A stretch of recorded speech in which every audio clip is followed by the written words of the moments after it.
These are the only two things that you need to worry about. Is the market likely to move in an expansion, higher or lower?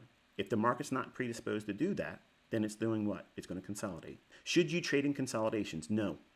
So the market's either going to consolidate or expand. Now, if it's going to consolidate, when does that usually occur? After big moves, because large ranges beget small ranges, and small ranges beget large ranges. So small moves bring in the likelihood of a big move eventually. When can the big move happen? Your economic calendar. When's it going to consolidate, Michael? Ahead of a major rate announcement, ahead of FOMC, expect what? Consolidation. Big money's not going to position in front of something like that. A CPI number, okay, something like that. Or after a large move, the next session, the morning session, there it is. They're going to use the sentiment idea that the smart money sits on their hands and waits for the retail crowd to go in and chase what's already been going on overnight, like we have here. Is the market going anywhere right now? Sideways.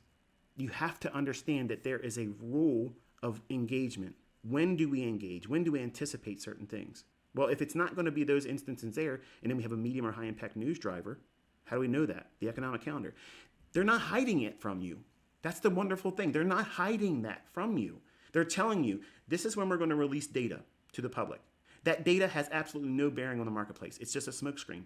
When it doesn't favor the outcome matching what the report suggests, then they'll say, well, it was already baked into the price. It's already priced in. And then when it does cause a movement that would be justified in the expectations of why that market report came out, and the market does a specific thing that should be expected to do it. In other words, if the report is bearish and the market tanks, oh, well, there you go. That's the reason why the market went down. That's not why it did.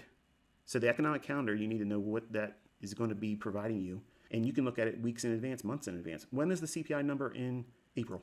How about in May? How about in December? All that stuff's scheduled. You plan when you're going to engage. These high impact news drivers, if we don't have a move, like it's a large range move, or we have an overnight move like this, and we have a medium or high impact news driver, then we are likely to do what? Have a low resistance liquidity run. Oh, you went and said it. That's what I'm teaching you to look for. This is a high resistance liquidity run signature, meaning that yes, I can see where it's going and I can outline it and you can see it happening. But number one, it's not a lot of movement. Two, it's very, very frustrating waiting for it to happen. But I am teaching you how to anticipate this. So that way you can see there is logic. You can predict when the market's not going to do something. So therefore you can do what? Not trade. Don't even open your charts up. Have a life. Do something else. And then you can also know by having these instances understood, if it's not under these conditions, what are we looking for then? We are looking for medium or high impact news drivers to provide a smokescreen to trip up less informed traders to be our liquidity in low resistance liquidity runs where the market just goes and just easy, salad days. So the equation is this. Is the market that you're sitting down in front of likely to consolidate? If it doesn't meet that criteria that it's likely to consolidate, then we are looking for medium or high impact news drivers to offer a smokescreen and then a low resistance liquidity run. That means a nice easy run to liquidity or inefficiency. So now we have in the next equation, are we buying or selling? Where's the market been? Where is it drawing to on the weekly and daily chart? Where's the stops that have not been tapped yet? Where's the inefficiency opposed to the most recent price direction? Well, go back to this example here. We went down overnight.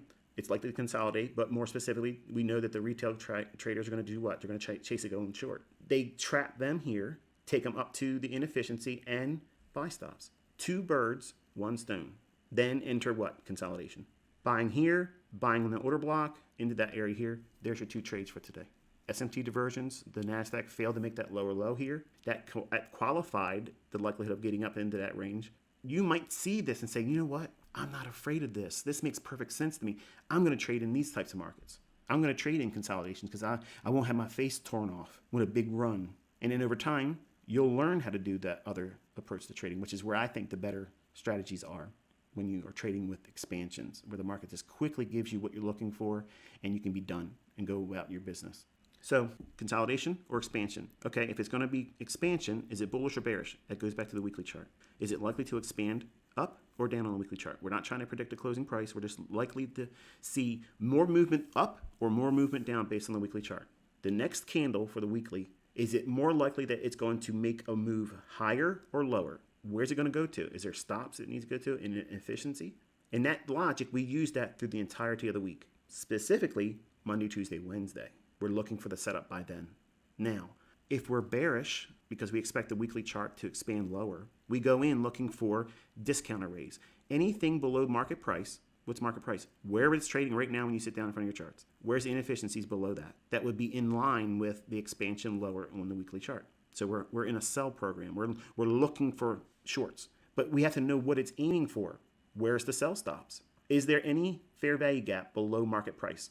Does that range offer opportunity for you to get at least 5 handles or 10 handles you can use as a filter? If it can move 10 handles, chances are you probably have a really good opportunity to get 5 handles painlessly. If you know it can move 10 and you're only trying to get 5, that's very forgiving. You can be a little off on your entry and you can be a little off on your exit and still get the meat on the bone.